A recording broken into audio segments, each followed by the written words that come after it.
Hi. My name is Elyra Kane, and at 30 I never thought a single group text could rip open every wound my family spent years pretending didn't exist. It should have been another quiet morning on my porch, coffee in hand, cicadas humming, the world still sleepy. But instead I read 6 words that shattered everything. No reunion for you this year. For them, it was just another summer without me. For me, it was the moment I realized they never planned to let me back in at all.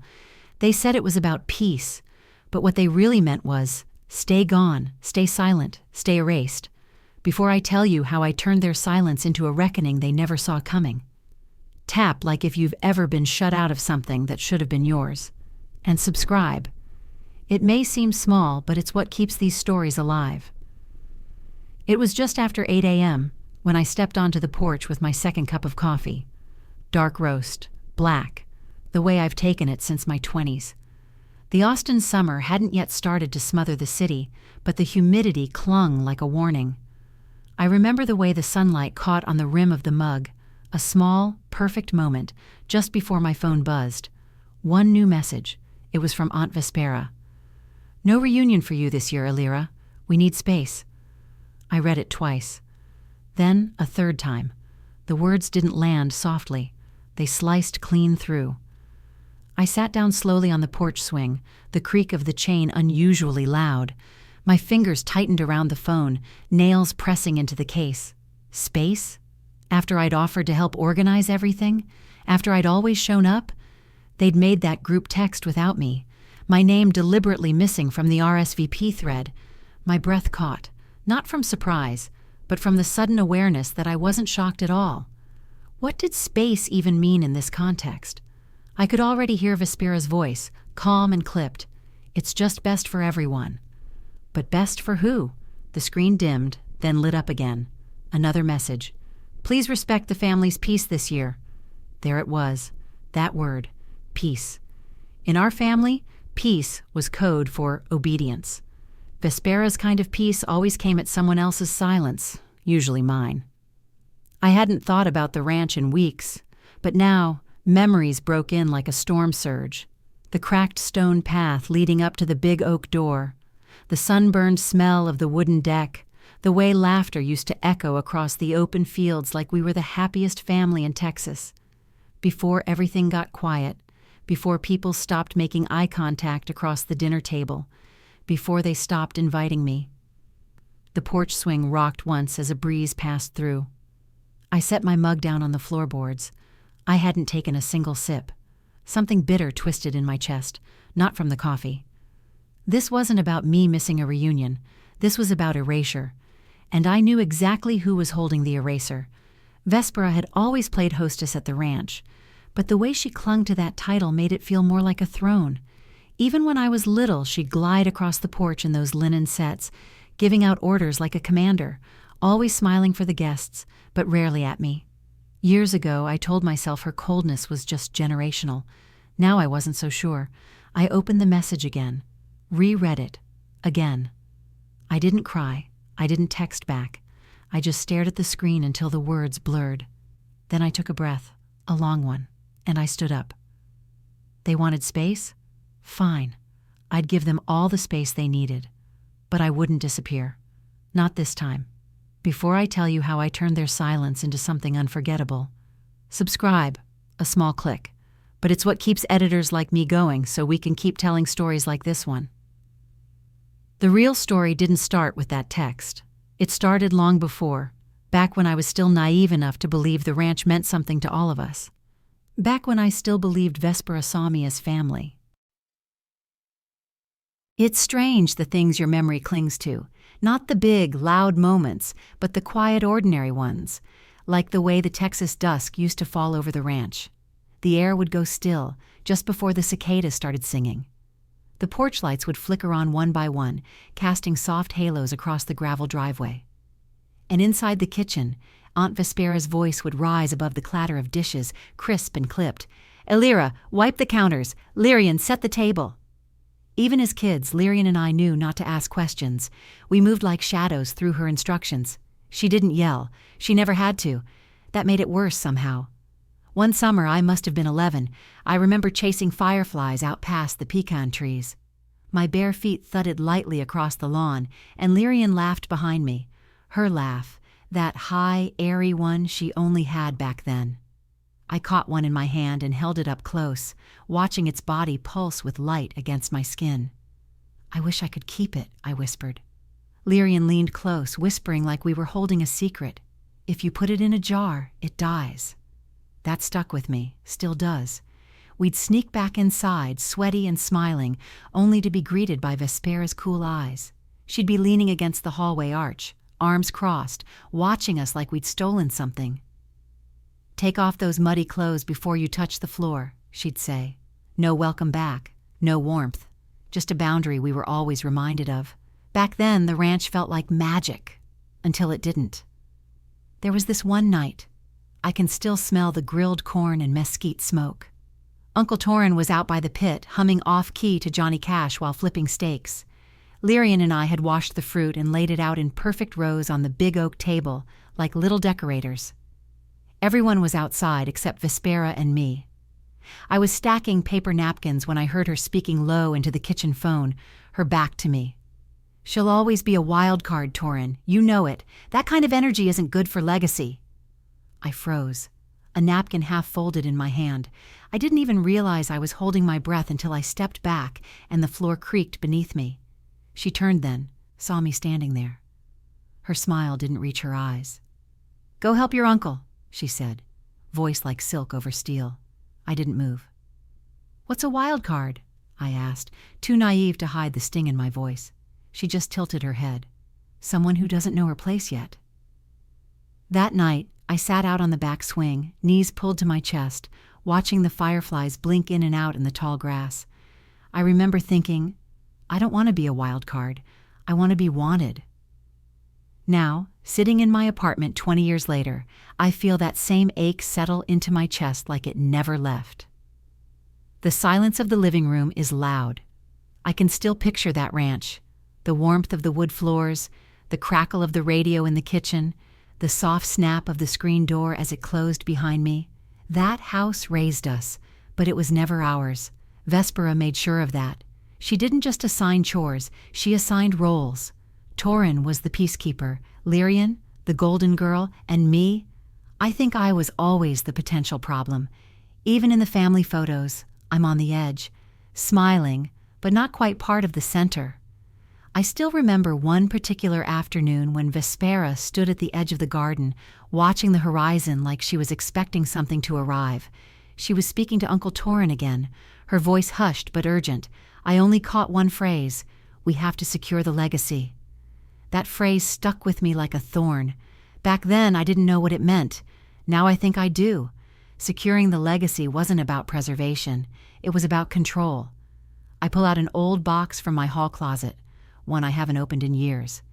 Inside are faded Polaroids, postcards, and a crumpled invitation to a ranch reunion from 5 years ago, the last one I attended. I flipped through the photos. There's one of Lyrian and me under the oak tree, holding plastic cups of lemonade and grinning like idiots. Vespera stands in the background, unsmiling, her gaze fixed not on us, but on the house behind us. It hits me like a sudden drop in pressure. She was never looking at us. Her focus was always the mansion. That mansion was more than just a house to her. It was her domain, her symbol of dominance. That's why she bristles when anyone else makes decisions, why she shuts me out. Because if the ranch belongs to everyone, then her power means nothing. I set the photo down slowly. My hand lingers on the corner, feeling the crease where Times folded it. Why me? Why was her control always so sharp when it came to me? It's not like I ever tried to take anything. I never asked for the house. I never asked for inheritance or influence. All I ever wanted was to be invited. And yet, from the beginning, she made it clear. I was a threat simply for existing. The more I replay it, the more it burns. She'd talk about legacy like it was a fortress she had to protect, but a legacy built on exclusion isn't legacy. It's ego. The sky outside my window is fading now, turning amber at the edges. I stare out across the city, but my mind is miles away, out on that ranch porch, feeling the cool evening breeze and the sharp sting of being silently judged. There's one question I can't shake. one that keeps surfacing no matter how often I try to let it go. Why did her control feel so personal against me? The sky over Austin was cloudless, but my mind was anything but. I couldn't stop thinking about her voice, Vespera's, dripping with entitlement, whispering about securing the legacy. I hadn't heard that phrase in years, yet now it echoed constantly, as if the past had come unglued and was leaking into everything. I didn't plan the drive. I just ended up there. The gravel of the ranch's side road crunched under my tires the same way it did when I was 16, and snuck out after curfew to watch the stars from the paddock fence. But now the gate was chained shut, and a shiny new lock clung to it like a warning. I parked off the main road and climbed through the gap in the side hedges, just like Lyrian and I used to when we wanted to sneak in after dark. The brush scratched at my legs. My breathing quickened. I should have turned back. I didn't. The house loomed ahead, quiet, as if holding its breath. No cars in the drive, no flicker of lights through the windows. Still, I crept up the back steps like it might wake up and catch me. The screen door was jammed, but I jimmied it open with a push from my shoulder. The back hallway smelled like lemon polish and dust. I stood there for a second, letting the silence settle over me. Even the air felt different inside, thicker, heavier, like it carried the weight of every secret whispered behind these walls. My feet moved on their own, straight toward the attic door. I hadn't been up there since I was 14. I remember that visit clearly because it was the last time my grandfather was still well enough to sit out on the porch and tell his slow, winding stories, the kind that made you forget time. He used to call the attic his story vault, said there were things up there people had forgotten how to remember. The wooden stairs creaked under me as I climbed. Cobwebs tugged at my arms. I reached for the pull string dangling from the center light, and the bulb flickered on with a hum so weak it was almost embarrassed to still be alive.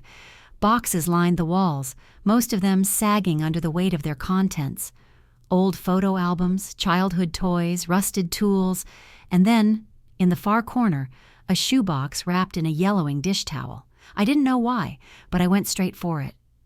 I brushed off the dust, heart ticking faster. My fingers trembled slightly as I peeled back the towel. Inside were random keepsakes, a penknife, 2 foreign coins, a dried-out rose, and an envelope. It was pale ivory, sealed with a dark wax stamp that had half flaked off. My name was written on the front, not in Vespera's sharp, mechanical handwriting, in my grandfather's. I sat down right there on the attic floor, cross-legged like a kid again. My thumb hovered over the edge of the flap. Something in me hesitated. Why would he write me a letter and hide it? I broke the seal. The paper crackled as I unfolded it. His handwriting wobbled across the page, familiar but faded with time. My dearest Elyra, if you're reading this, then something's gone wrong with the truth. I won't pretend our family is perfect. God knows it's not. But the ranch was meant to be yours too. Don't let anyone rewrite that. You'll find what you need in the deed file. Ask for Clause 9B. Protect what's rightfully yours. Love always, Grandpa. I read it 3 times, then a 4th. Clause 9B? I'd never even heard of clauses in our family's estate. Grandpa had always seemed so removed from the legal side of things. That was Vespera's domain, her and her ironclad folders and carefully measured smiles. My fingers clutched the paper tighter. The edges dug into my skin.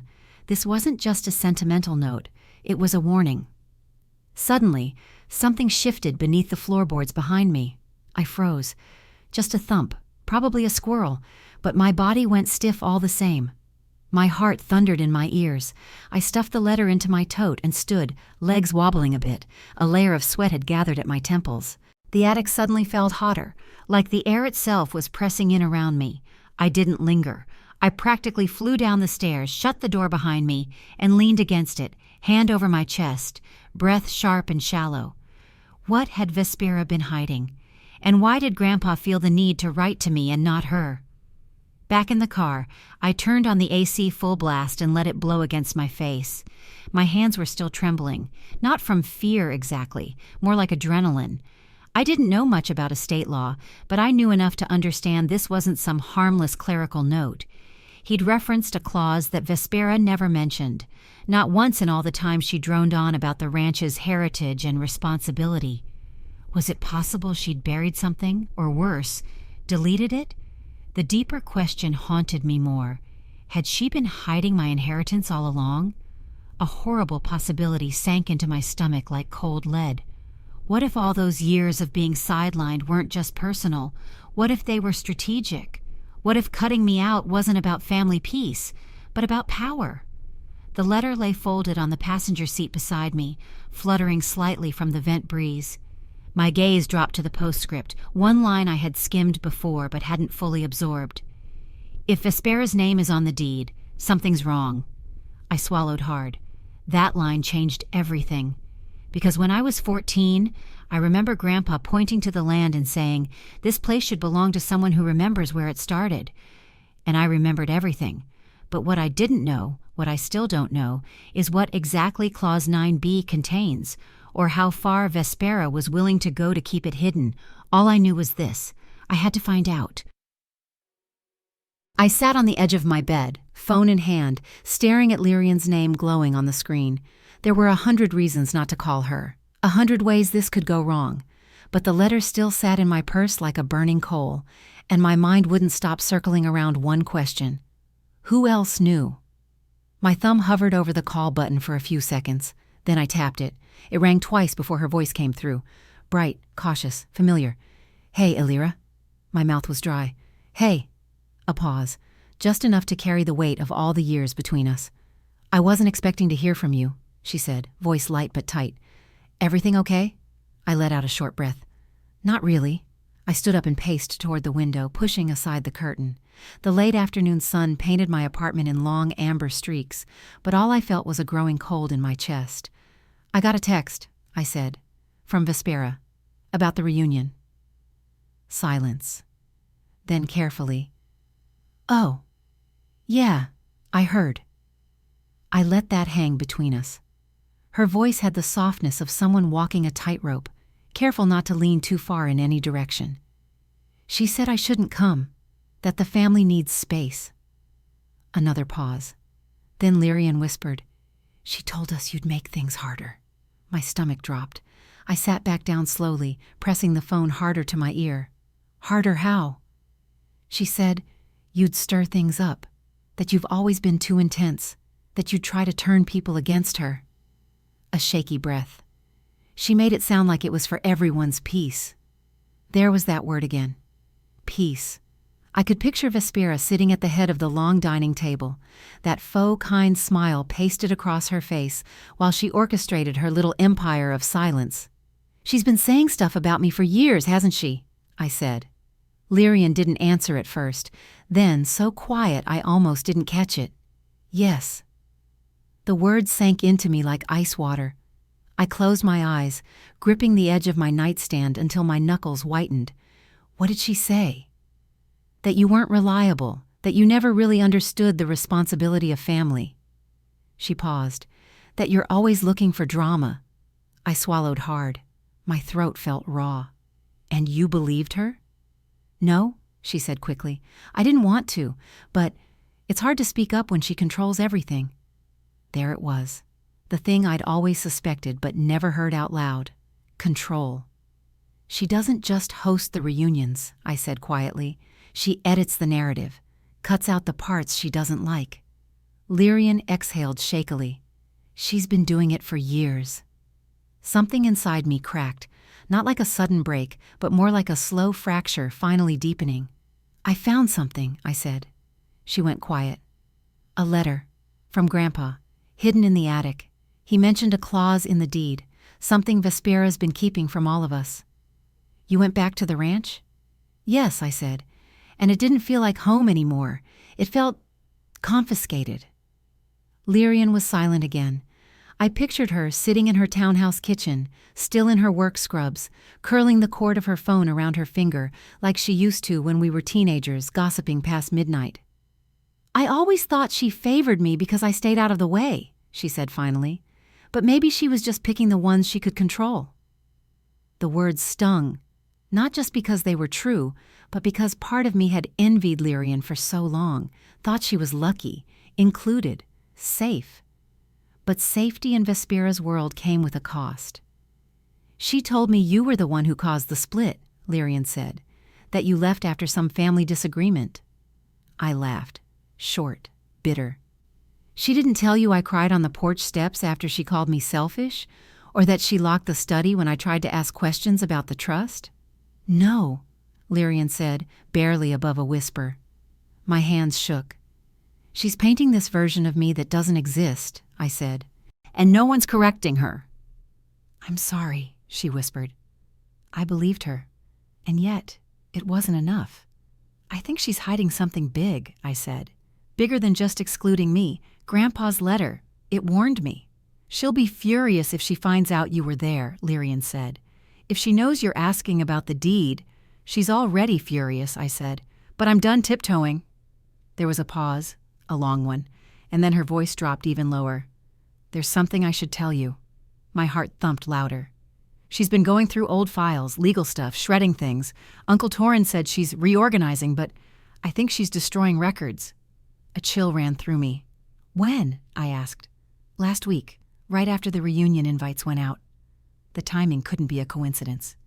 "She's covering her tracks," I whispered. "I don't know what's in those papers," Lyrian said, "but she's scared someone will find out." I stood in the middle of my room, staring at nothing.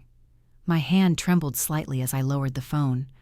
I thought I'd felt powerless before, but now I knew something for sure. Vespera wasn't just protecting the family's legacy, she was rewriting it. And somewhere in those ashes she thought she'd burned, there was a truth that could unravel everything. By the time I pulled into the downtown parking garage, the sun had dipped low enough to cast gold across the skyline. I stared at the cracked leather of my steering wheel, heart ticking like a clock about to strike. I wasn't sure what scared me more, what I might find out, or what I already knew deep down. Mr. Hargrove's office was on the 12th floor, tucked between a divorce firm and a private investigator with dusty blinds. I'd found his name in a folder my father once kept, a footnote in a long-ignored legal conversation that ended with, "Ask Hargrove if things ever go sideways." Well, things had definitely gone sideways. His assistant offered me lukewarm coffee and a clipped smile before leading me into his office. It smelled like old paper and tobacco someone had tried to cover with lemon spray. Hargrove himself sat behind a cluttered desk, gray-haired, no nonsense, the kind of man who looked like he hadn't updated his wardrobe since the early 90s. "Miss Kane," he said, adjusting his glasses. "You brought something?" I reached into my tote and placed the letter in front of him, carefully like I was handing over a live wire. He read it slowly, lips tightening at the edges, then looked up. "Where did you find this?" "In the attic," I said. "Hidden." He nodded once, then leaned back in his chair. "Your grandfather was a cautious man, paranoid even, but not stupid." My stomach fluttered. "So Clause 9b, it's real?" "Oh, it's very real," he said. "And it could change everything." He opened a drawer, pulled out a thick file, and started flipping through dog-eared pages. "This clause pertains to a lapsed tax deferment tied to conditional ownership. Essentially, your grandfather reserved a caveat in the deed. If Vespera failed to renew or maintain certain estate documents, the property could be contested and redirected." "To me?" I asked, pulse spiking. He gave a small nod. "Specifically to you." I gripped the arm of the chair. "And did she fail to maintain them?" His expression tightened. "Based on the county filings, yes, for over 2 years." My breath caught in my throat. I hadn't realized I was holding it. Why didn't anyone say anything? Because no one looked. Vespera banked on that. He placed the file between us and tapped the page. "With this, you could legally petition for reassignment of the deed." I stared at the paper. My name, buried inside an overlooked clause, waiting to be found. The ranch. It wasn't just symbolic anymore. It was tangible, reachable, but so was the backlash. "She'll fight," I said. "Oh, she'll fight dirty," Hargrove replied, his voice calm. "But she's already made a mistake. You're not challenging her for ownership. You're correcting a lapse." I looked down at my hands. They were shaking, just slightly, so I curled them into fists and rested them on my lap. "She made me feel like I didn't belong there," I whispered, "like I was a nuisance, unwanted." "She had to," he said, "because the moment you realized your place, she'd lose hers." His words hit harder than I expected. The plan formed slowly over the next few days, not in bold strokes, but in steady lines. One email, one document, one conversation at a time. I went back to Hargrove's office with every scrap of paper I could find. Birthday cards from Grandpa referencing the ranch, a photo of us on the back porch, anything that placed me there. Not just physically, but emotionally, legally. I traced the edges of the letter so many times that the paper started to crease. Every night, I sat on my floor with legal pads and yellow highlighters, playing out timelines in my head, searching for gaps in Vespera's story. And every time I felt doubt creep in, I thought of Grandpa's words. "Don't let anyone rewrite that." I wouldn't. One afternoon, while sorting through an old box in the closet, I found a photo I'd forgotten existed. Me, maybe 10 years old, sitting in Grandpa's lap with a toy gavel in my hand. He was pointing toward the house. The caption in his handwriting read, "One day you'll keep us honest." I stared at that line for a long time. I decided to submit the formal petition, quietly, strategically, through a back channel in the county office that wouldn't alert Vespera, yet. And then I placed a bid on the mansion itself.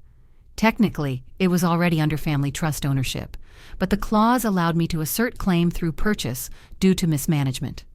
Hargrove handled the filing. I signed the documents with a pen that shook in my hand, but I signed them anyway. When it was done, I sat in my car outside the clerk's office for a long time. The heat pressed in through the windshield. The AC whirred weakly. My reflection stared back from the rearview mirror, older than I remembered. She wouldn't see it coming. That realization came not with triumph, but with weight. This wasn't revenge. It was reclamation. Still, there was one thing I couldn't shake. Why had Vespera let the documents lapse? She was meticulous, obsessively so. Every label, every file folder in her study was color-coded and cataloged. So why this? Unless it wasn't a mistake, unless she was hiding something else, something she didn't want renewed or reviewed, something that couldn't survive scrutiny. That thought pulsed through my brain long after I got home. I took out the signed copy of the bid and placed it inside my desk drawer. I touched the edge of the envelope and whispered, "It's not over yet," because now that I'd made my move, all that was left was to see how she would strike back.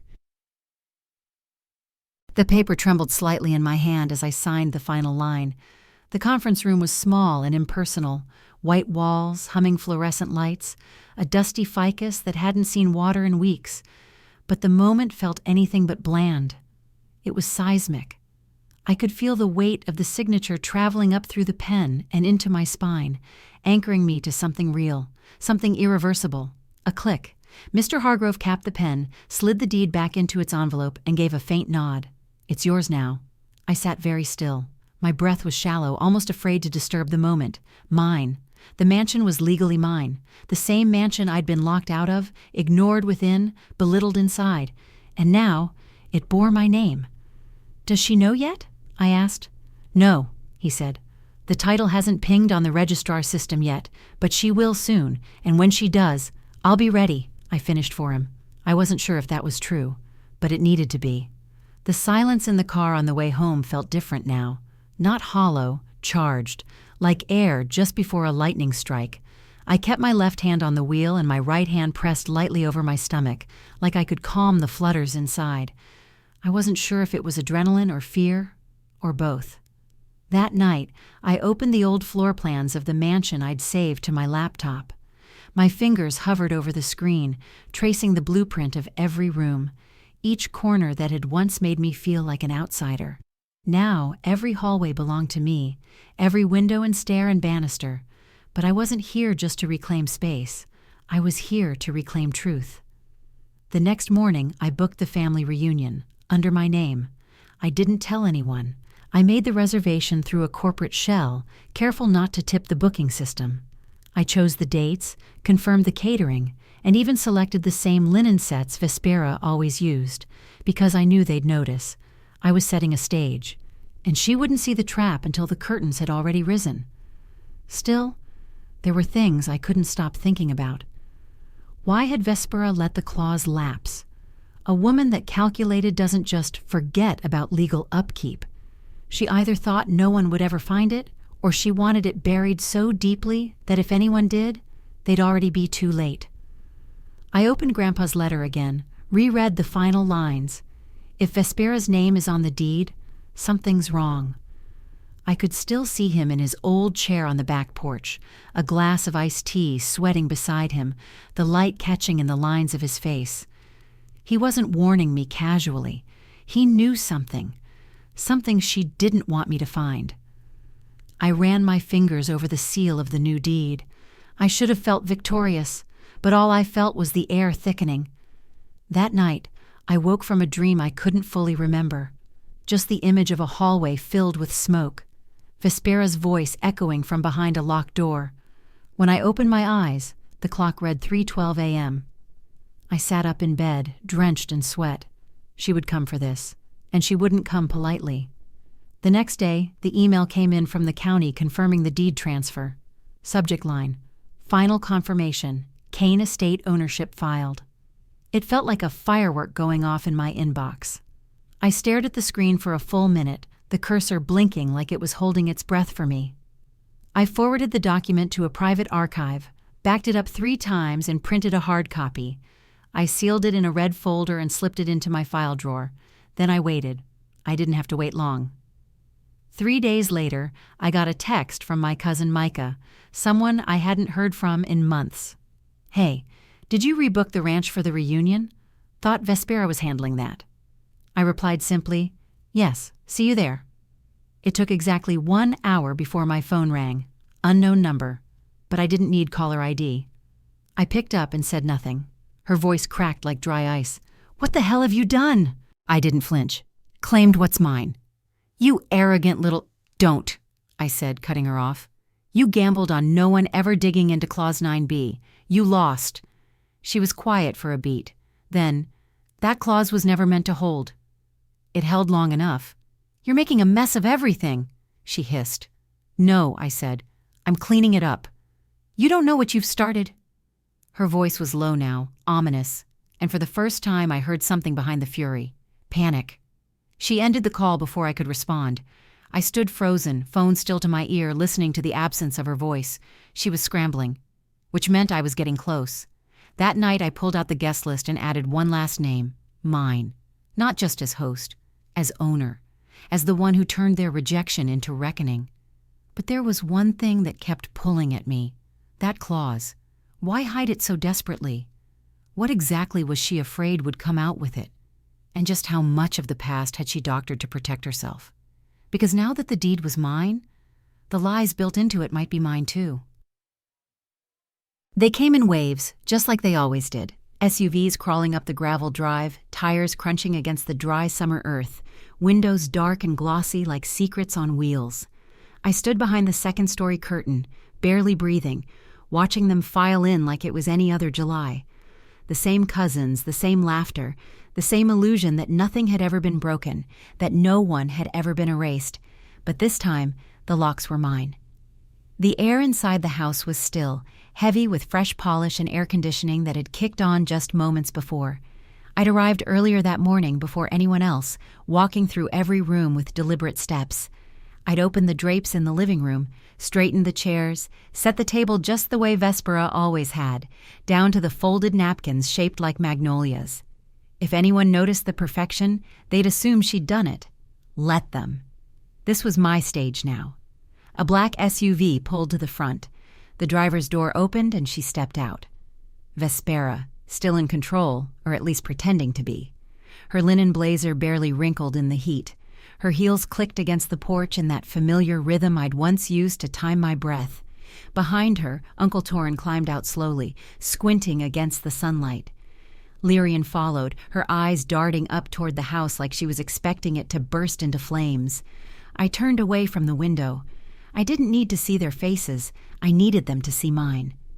Downstairs, the reception desk sat near the foyer, manned by a young woman in a pressed black vest and name tag that read, Madison, event host. I'd hired her through a luxury hospitality firm Vespera had used the previous 2 years, familiar enough to soothe suspicions. I waited on the landing until the front doors opened. "Welcome," Madison said with a practiced smile. "Please sign in here for room assignments." I stepped into view at the top of the stairs. Lyrian saw me first. Her eyes went wide, not in surprise but in a deep, unsettled recognition. She reached instinctively for Torin's arm. Then Vespera turned. Her face didn't change. Not at first, but her steps slowed. Her eyes locked on mine. And I swear, for a second, she stopped breathing.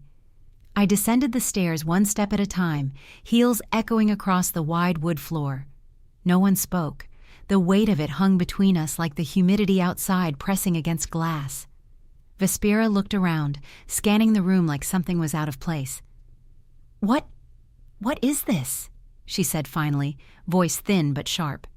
"Reunion check-in," Madison chirped. "Welcome back to Kane Hill. We've got your rooms ready."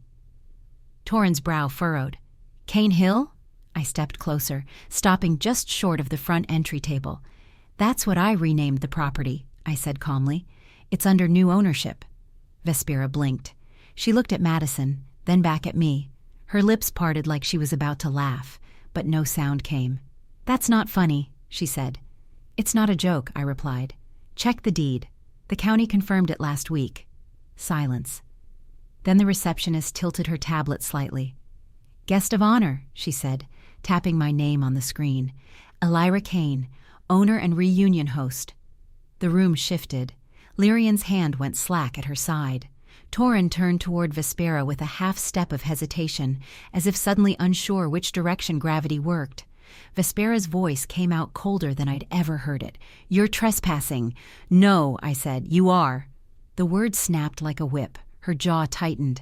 "You forged something. This isn't real." "It's real," I said. "Clause 9B, Grandpa's clause, the one you hoped everyone forgot." A beat of silence passed, and in it I saw something flicker in her eyes, recognition, panic, but only for a second. Then she locked it down. She smiled. It was tight, unnatural. "Well," she said, "this should be interesting." I nodded. "It will be." Then I turned and walked away, past the foyer, down the hallway toward the back patio. I didn't look back. I didn't need to. The house knew who it belonged to now, but even as I reached for the sliding glass door, something gnawed at the edge of my chest. That smile. It wasn't surrender. It was strategy. And if I'd learned anything over the years, it was this. Vespera only smiled when she had a counterplay. The sun dipped lower behind the hills, casting a gold haze across the wide porch as if the land itself was holding its breath. I stood by the glass doors, fingers brushing the rim of a lemonade glass, watching my family pretend nothing had changed. But everything had. Voices floated through the open windows, cousins laughing too loudly, chairs scraping against the patio stones. Politeness clung to the air like sweat. They were waiting for Vespera to act, she always did. And I knew it wouldn't take long. She burst through the back screen door like a storm breaking against wood. "You don't get to do this," she hissed, heels stabbing into the tile.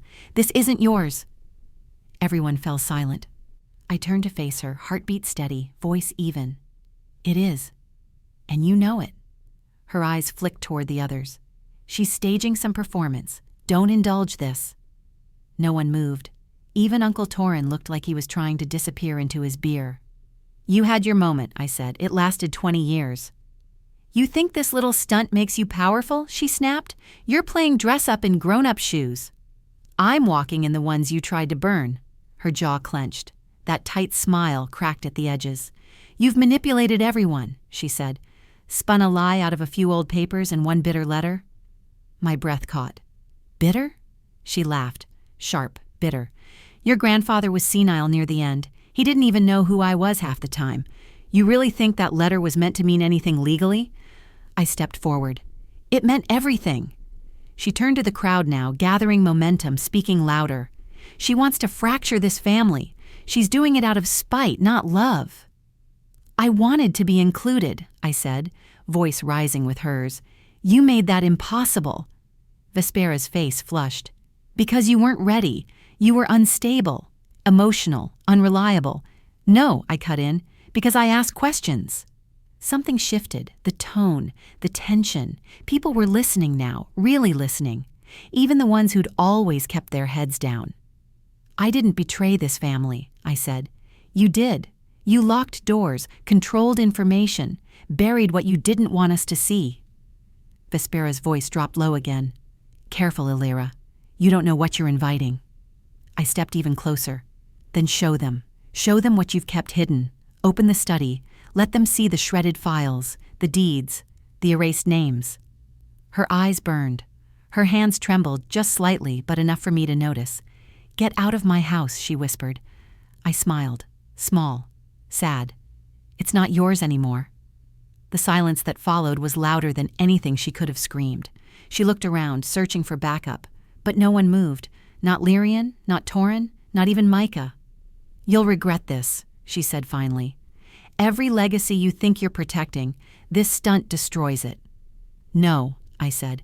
"It redeems it." She pushed past me, brushing my shoulder with force. The screen door slammed behind her as she disappeared into the hallway. Someone exhaled, maybe me. I walked back to the porch railing and gripped it tightly. My arms buzzed with tension, the kind that doesn't leave easily. "She's not done," I said to myself. "She's just regrouping." The sky had gone a deep shade of blue. Crickets had begun their slow chorus, a familiar, haunting rhythm that reminded me of childhood nights spent right here, feet swinging under the bench, heart pounding with dreams too big to say out loud. I heard the door behind me open again. Footsteps, then Lyrian's voice, quiet. "She's tearing apart the study." I turned. "Now?" She nodded. She stormed upstairs right after, slammed drawers, locked the door behind her. "Of course she did." "She's hiding something," I said, "and I'm going to find out what." Lyrian stepped closer. "What if it's something worse than you expect?" I stared past her, into the deepening dark. "Then she'll be the one who regrets it." Night blanketed the ranch in a quiet too thick to be natural. I stood in the hallway outside the study, hand resting on the cold brass doorknob. The air was still warm from the day, but the inside of the house felt unnervingly chilled, like the walls were holding their breath. I knew she was in there, knew she'd lock the door the moment the sun dipped below the trees. "She's tearing through everything," Lyrian had said, and that was the moment I realized. Something about that night didn't add up. Why lock a door unless you're hiding something? I waited until I heard her footsteps creak back across the floor, her heels clicking once, then retreating. When I finally heard her bedroom door shut down the hall, I made my move. The old key still hung on a hook in the linen closet. Same spot Grandpa used to keep it, tucked behind a bottle of lemon oil no one had touched in years. It turned with a soft click. The door creaked open like it resented me. The study smelled like dust, and something sharp, maybe the bite of old ink or burned-out electronics. The curtains were half drawn, and the only light came from a desk lamp she'd forgotten to switch off. It cast a weak circle across the desk, highlighting a mess of torn papers, open folders, and a half-empty tumbler of something dark. I didn't move right away. I let my eyes scan the room slowly. File drawers stood ajar. One corner of the rug had been yanked up, as if she'd been looking for something she'd buried and forgotten where. And then I saw it. A small black digital recorder, partially wedged beneath a stack of legal pads. I reached for it instinctively, heart pounding in my ears. The plastic felt warm from the heat of the lamp. My fingers shook slightly as I turned it over. It was scratched, old, and probably overlooked in her frenzy, but when I hit play, a faint beep confirmed there was one file saved, just one. I put in the earphones I always kept in my purse, just in case, slid them in slowly, pressed play, static, then a voice, Vespera's. I told Torin we needed to move fast before she sniffed it out. Pause, a rustling of paper. "She's always been difficult, but if we can't cut her out legally, we cut her out emotionally, make her unstable, make her the villain." I froze. My hands gripped the desk edge. "You think I enjoy this?" she continued, voice lower now, bitter. "It's not personal. It's strategic. That ranch needs someone who'll uphold tradition, not tear it apart with questions." Another pause. "And if Elyra finds out about Clause 9B, we bury it, or bury her credibility. One way or another, she won't be a threat." I stopped the tape. The room felt suddenly smaller, like the air itself recoiled from the sound. I wasn't just excluded. I was eliminated, engineered out of the family like a threat to be neutralized.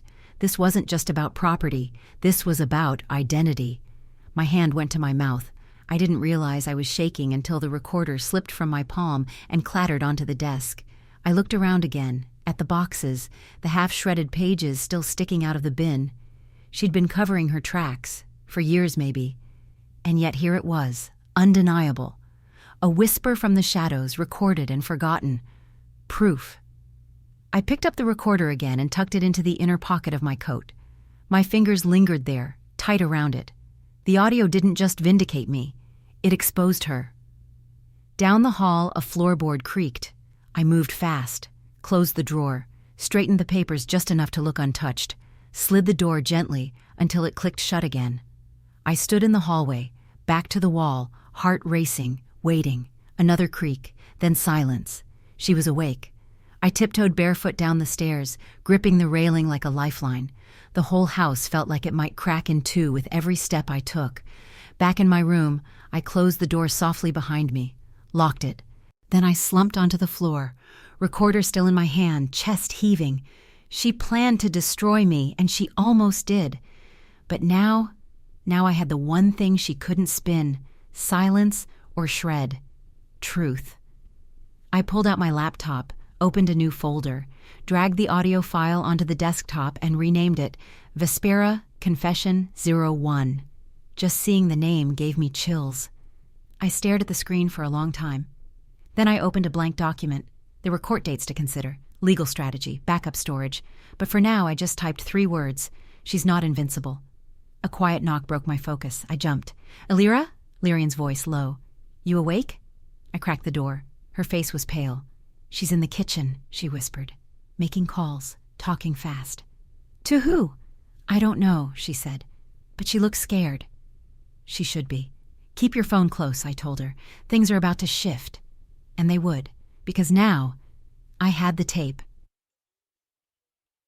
The courtroom was colder than I expected, not just in temperature, but in tone. Clinical, almost sterile. A space designed to strip emotion down to facts. The fluorescent lights hummed above us, steady and indifferent, while the judge shuffled through paperwork at the bench. I sat with my hands folded on the table, palms clammy, heart thrumming behind my ribs like it wanted out. Across the room, Vespera looked composed, too composed. She wore a charcoal blazer, her hair tied in a tight knot like she was attending a gala, not standing trial for deception. Try not to react, Hargrove murmured beside me. Let the facts speak. But everything in me itched to scream. I wasn't here for theatrics. I was here to take back the truth. All rise. We stood. The judge, a middle-aged man with tired eyes and no time for flair, gave a curt nod. Be seated. Hargrove started with the facts. Ownership filings, the overlooked clause, the deed loophole Vespera never expected me to find. He moved like a surgeon, precise, relentless, unemotional. Then he presented the letter. The original. I watched Vespera's jaw flex. She didn't flinch when the paper was passed around, didn't even blink, but her foot tapped once, sharply, against the marble floor. A silent tell. I memorized it. And what was your client's role in the original deed negotiations? The judge asked. She was the interim executor, Hargrove replied, but she failed to renew or disclose Clause 9b for over 2 years, despite being legally obligated to do so. Vespera's lawyer, young, confident, cocky, stood up. With respect, Your Honor, Clause 9b is ambiguous at best. It refers to conditions that were never formally activated. Hargrove didn't even blink. Until she failed to file, which she did. Even so, we have a recording, I said suddenly. The room went still. Hargrove looked at me, briefly alarmed, but I didn't back down. The judge raised a brow. You're referring to? I reached into my bag, pulled out the recorder, and placed it gently on the table. Your Honor, this is a private recording from the property study, captured on a device belonging to the previous executor. It contains a verbal admission from the defendant confirming both knowledge of the clause and intent to suppress it. The opposing counsel stood. Objection. This is inadmissible without proper chain of custody. It's a family estate, Hargrove countered. And this isn't a criminal trial. We're establishing intent." The judge held up a hand. "Let me hear it." A bailiff retrieved the recorder. The room waited. When Vespera's voice played across the court speakers, calm, deliberate, sharp as a scalpel, the shift was immediate.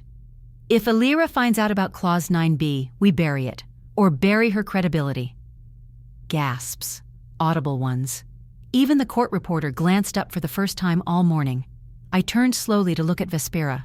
She didn't meet my eyes. She stared at the table, motionless. "I'd like to continue with rebuttal," her lawyer said, voice suddenly lacking its earlier confidence. "Please do," the judge said flatly. "But I'll remind you, damage control isn't a defense." A slow, quiet beat passed. Then the judge leaned forward. "I've reviewed the filings. The letter, the deed clause, and the recording all point to a clear violation of fiduciary duty. The property title stands legally with Ms. Elyra Kane." It didn't feel like a movie ending. No applause, no cheering, just a moment of stillness that felt like gravity letting go. Vespera sat stone still beside her lawyer, mouth a tight line, hands clasped in her lap like she was trying to remember how to breathe. I didn't smile, not even a flicker. I stood as the judge adjourned the hearing. Hargrove packed his folder slowly, then turned to me. "You did well."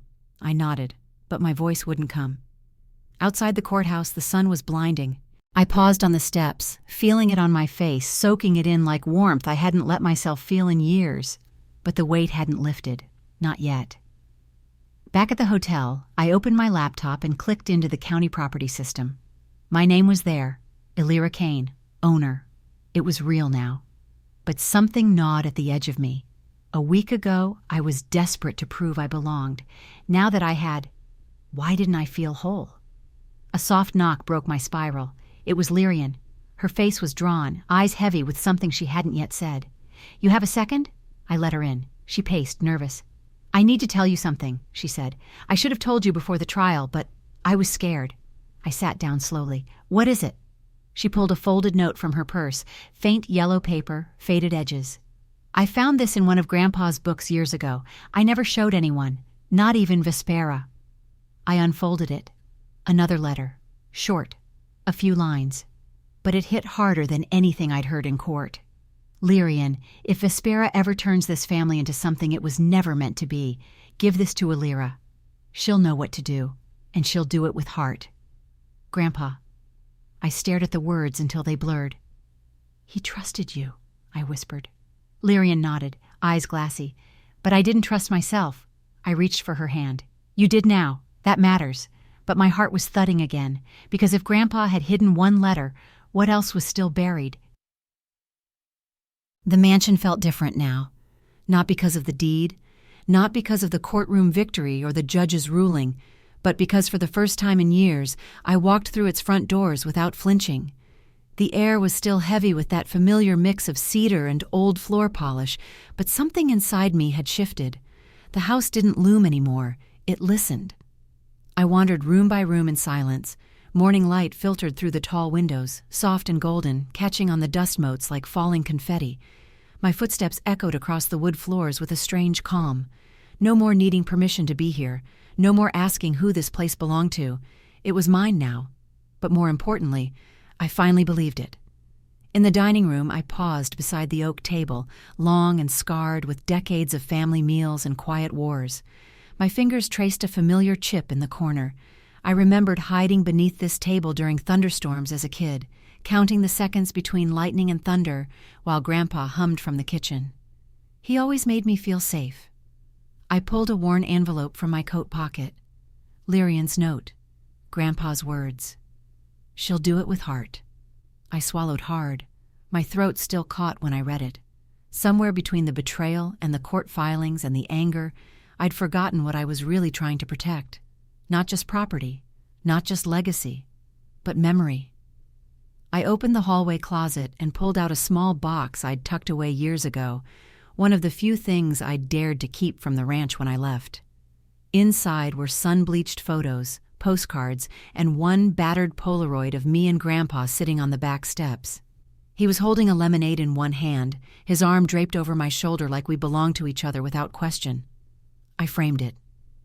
Then I walked to the fireplace mantel, cleared away Vespera's cold silver picture frame collection, and placed the photo right in the center. There. That felt right. Later that afternoon, I found myself in the attic. The same attic where this all began, where I found the letter that broke everything open.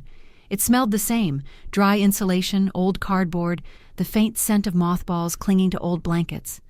But there was no fear this time. Just clarity. I moved carefully through the boxes, brushing aside dust, following instinct more than anything. Something told me Grandpa left more behind. And sure enough, wedged beneath a crate of ledgers and antique tools, I found another envelope. This one was unmarked. No name, no date.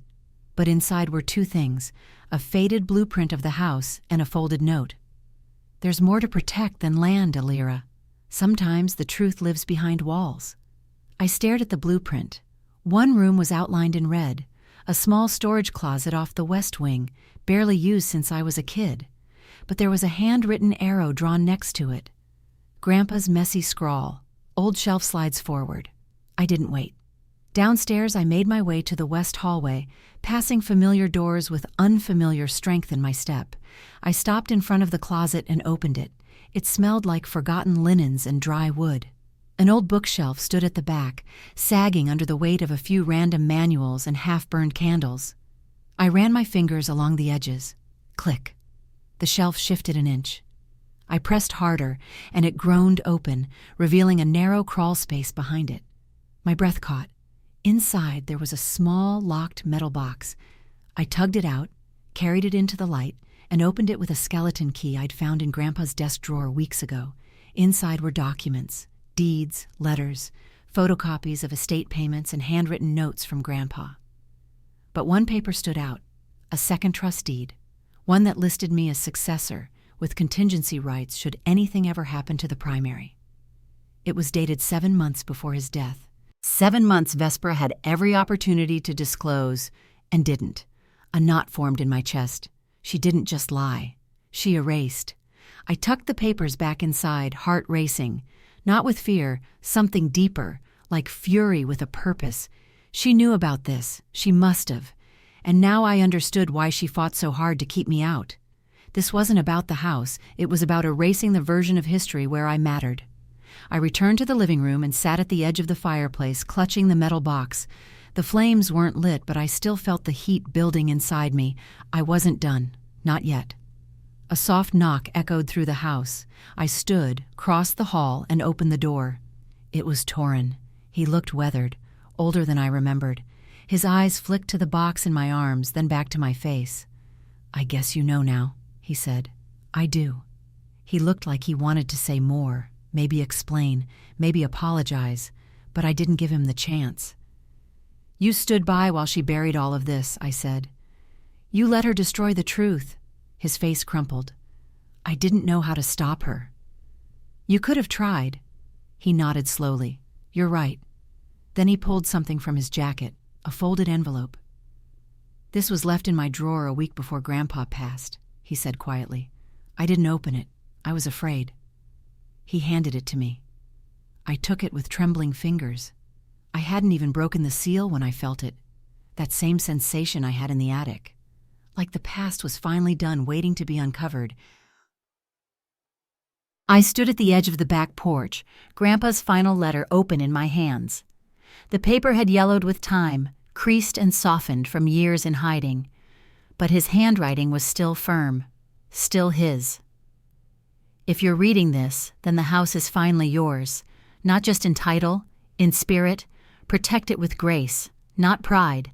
And whatever you do, don't let the past silence you." The wind picked up slightly, rustling the fields beyond the fence line. That sound used to make me feel small. Now it made me feel anchored. Inside, the house was quiet. Most of the family had already packed up and left after the trial. Vespera had said nothing when the judge handed down the ruling, just turned and walked away, her lawyer trailing behind like a shadow that had lost its shape. She didn't slam a door. She didn't scream. She vanished. And in some strange way, that was the real end. Lyrian stayed behind. She helped me sort through the rest of the old files, boxes Vespera never managed to destroy. We found photos of Grandpa and my mother at the ranch when it was still wild, before the polished floors and curated image. We found canceled checks, handwritten recipes, and pages of memories she never thought were worth preserving. "You think she ever really loved this place?" I asked. Lyrian sat cross-legged on the floor, a thick photo album open in her lap. "I think she loved controlling it." I nodded. That felt true. Later that afternoon, I went room to room, making choices Vespera had never allowed anyone else to make. I donated her curated art, removed the cold porcelain pieces that never meant anything to anyone but her. In the center hallway, I rehung the framed newspaper clipping of Grandpa's first land purchase, the original deed signed in blue ink. It had been buried in a drawer behind tax records, almost lost. I reclaimed that too. And on the front door, I added a new plaque. Simple, bronze. Kane House Est 1965, still standing. It wasn't flashy, but it was honest. That evening, as the sun turned the hills to gold, I lit the fire pit behind the barn and invited whoever was left to join me. Torrin showed up with a six-pack and 2 folding chairs. He didn't say much, but when he handed me one of the beers, he looked at me like he saw me clearly for the first time. "I should have spoken up years ago," he said. I nodded slowly. "You still can. We're not dead yet." A smile tugged at his mouth. It didn't last long, but it was real. The fire crackled. Lyrian arrived with marshmallows and an old guitar she couldn't really play. And somehow, beneath a Texas sky smeared in pink and indigo, we started building something again, not from what was stolen, but from what we chose to carry forward. After everyone left, I stayed behind. I stood beneath the stars, barefoot on the grass, and whispered aloud to the dark, "It's safe now, Grandpa." I kept it safe. Inside, I climbed the stairs slowly, pausing at every landing to touch the walls, the banister, the places where memories had once been heavy. Now they felt lighter, not gone, just settled. In the upstairs hall, I passed Vespera's old bedroom. It was empty, bare. I opened the door and let the light in. Then I turned and walked away. That room didn't need to be repainted. It needed to be forgotten. My room was warm. The lamp glowed golden on the desk, and the window was cracked just enough to let in the chirp of crickets and the scent of mesquite smoke. I sat on the edge of the bed and took one last look at the letter. Then I folded it gently and placed it inside the drawer. This wasn't revenge. This was reclamation. And the truth was this: you can't always fix the past, but you can stop it from repeating. Legacy isn't something you inherit. It's something you defend, sometimes with a whisper, sometimes with fire, but always with heart. If you've ever been told you didn't belong or been pushed out of something you loved, remember this story. And then write your own ending, because some doors don't close. They're taken back. If this story moved you, hit like, subscribe, and share it with someone who needs to hear it. I post new stories every week, true tales of survival, justice, and hard-won peace. Let me know in the comments. What would you have done in my place? I'll see you in the next one.